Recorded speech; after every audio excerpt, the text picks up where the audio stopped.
All through the long night, Gilgamesh wept for his dear friend. At the first glow of dawn, he cried out, "Enkidu, dearest brother, you came to Uruk from the wilderness. Your mother was a gazelle, your father a wild ass. You were raised on the milk of antelope and deer, and the wandering herds taught you where the best pastures were. May the paths that led you to the cedar forest mourn you constantly, day and night. May the elders of Great Walled Uruk mourn you, who gave us their blessing when we departed. May the hills mourn you, and the mountains we climbed. May the pastures mourn you as their own son. May the forest we slashed in our fury mourn you.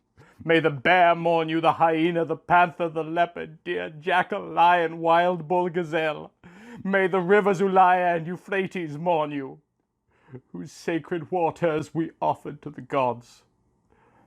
May the young men of Great Walled Uruk mourn you, who cheered when we slaughtered the bull of heaven. May the farmer mourn you, who praised you to the skies in his harvest song. May the shepherd mourn you, who brought you milk. May the brewer mourn you, who made you fine beer. May Ishtar's priestess mourn you, who massaged you with sweet-smelling oil. May the wedding guests mourn you like their own brother. May the temple priests mourn you, loosening their hair. Hear me, elders! Hear me, young men! My beloved friend is dead! He is dead. My beloved brother is dead. I will mourn as long as I breathe. I will sob for him like a woman who has lost her only child. Oh, Enkidu, you were the axe at my side in which my arm trusted, the knife in my sheath, the shield I carried, my glorious robe, the wide belt around my loins, and now a harsh fate has torn you from me forever. Beloved friend, swift stallion, wild deer, leopard ranging in the wilderness. Enkidu, my friend, swift stallion, wild deer, leopard ranging in the wilderness. Together we crossed the mountains. Together we slaughtered the bull of heaven. We killed Humbaba, who guarded the cedar forest.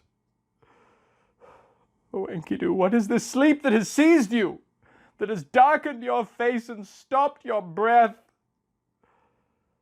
But Enkidu did not answer.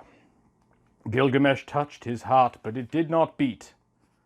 Then he veiled Enkidu's face like a bride's. Like an eagle, Gilgamesh circled around him. He paced in front of him back and forth, like a lioness whose cubs are trapped in a pit. He tore out clumps of his hair, tore off his magnificent robes as though they were cursed. At the first glow of dawn, Gilgamesh sent out a proclamation. Blacksmiths, goldsmiths, workers in silver, metal, and gems, create a statue of Enkidu, my friend. Make it more splendid than any statue that has ever been made. Cover his beard with lapis lazuli, his chest with gold. Let obsidian and all other beautiful stones, 1,000 jewels of every color, be piled along with the silver and gold and sent on a barge down the Euphrates to Great Walled Uruk for Enkidu's statue. I will lay him down on a bed of honor. I will put him on a royal bier. On my left I will place his statue in the seat of repose. The princes of the earth will kiss its feet. The people of Uruk will mourn him, and when he is gone, I will roam the wilderness with matted hair in a lion skin. After he sent out the proclamation, he went to the treasury, unlocked the door, and surveyed his riches. Then he brought out priceless jewel-studded weapons and tools with inlaid handles of ivory and gold. And he heaped them up for Enkidu, his friend, as an offering to the gods of the underworld. He gathered fattened oxen and sheep. He butchered them and he piled them high for Enkidu, his beloved friend. He closed his eyes. In his mind he formed an image of the infernal river. Then he opened the palace gate, brought out an offering table of precious yew wood, filled a carnelian bowl with honey, filled a lapis lazuli bowl with butter, and when the offerings were ready, he spread out each one in front of Shamash. To the great Queen Ishtar, his offering was a polished javelin of pure cedar. Let Ishtar accept this. Let her welcome my friend and walk at his side in the underworld so that Enkidu may not be sick at heart. To Sin, the god of the moon, He offered a knife with a curved obsidian blade. Let Sin accept this. Let him welcome my friend and walk at his side in the underworld, so that Enkidu may not be sick at heart. To Eresh Kigal, the dark queen of the dead, he offered a lapis lazuli flask. Let the queen accept this. Let her welcome my friend and walk at his side in the underworld, so that Enkidu may not be sick at heart.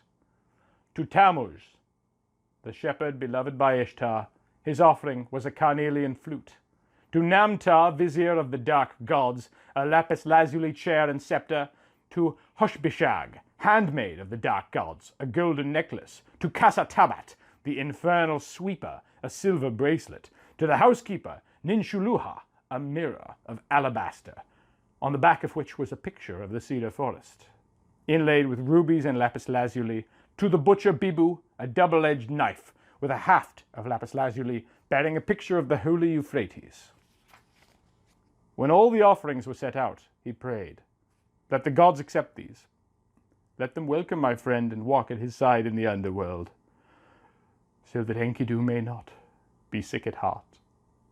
After the funeral, Gilgamesh went out from Uruk into the wilderness with matted hair in a lion skin.